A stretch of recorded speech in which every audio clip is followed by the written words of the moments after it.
અન્ય એક મહત્વના સમાચાર અત્યારે પ્રાપ્ત થઈ રહ્યા છે। પઠાણકોટમાં સુરક્ષા એજન્સીએ સર્ચ ઓપરેશન શરૂ કરી દીધું છે। પઠાણકોટમાં સર્ચ ઓપરેશન શરૂ કરી દેવામાં આવ્યું છે।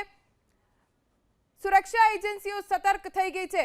પઠાણકોટમાં સુરક્ષા એજન્સીઓએ સતર્ક થઈને સર્ચ ઓપરેશન કર્યું। પોલીસ અને સેનાએ સંયુક્ત રીતે સર્ચ ઓપરેશન શરૂ કર્યું છે। કંઈ સંદિગ્ધ મળી આવે તો તાત્કાલિક લોકોને જાણકારી આપવા માટે કહેવાયું છે।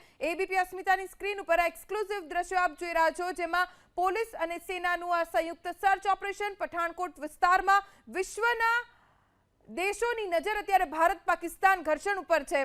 ભારત તરફથી નાગરિકોની સુરક્ષા ને કોઈ પણ જાનહાનિ ન થાય તે જ પ્રાથમિકતા રહેશે અને એટલે જ બોર્ડર વિસ્તારમાં ખાસ તો પંજાબ અને તેની આસપાસના જે વિસ્તારો છે કે જે બોર્ડરથી ખૂબ નજીક આવેલા છે, જમ્મુ કાશ્મીર જેવા વિસ્તારો જ્યાં સુરક્ષા વ્યવસ્થાને વધારે સઘન કરી દેવામાં આવી છે। એક્સક્લુઝિવ દ્રશ્યો આપ જોઈ રહ્યા છો એબીપી અસ્મિતાની સ્ક્રીન ઉપર, જેમાં પોલીસ અને સેનાએ સર્ચ ઓપરેશન પઠાણકોટ વિસ્તારમાં કર્યું છે। જે સંવેદનશીલ વિસ્તારો છે પઠાણકોટના, ત્યાં ખાસ સર્ચ ઓપરેશન કરવામાં આવી રહ્યું છે। સુરક્ષામાં કોઈ પણ કચાશ ન રહે તેની ખાસ તકેદારી રાખવામાં આવી રહી છે।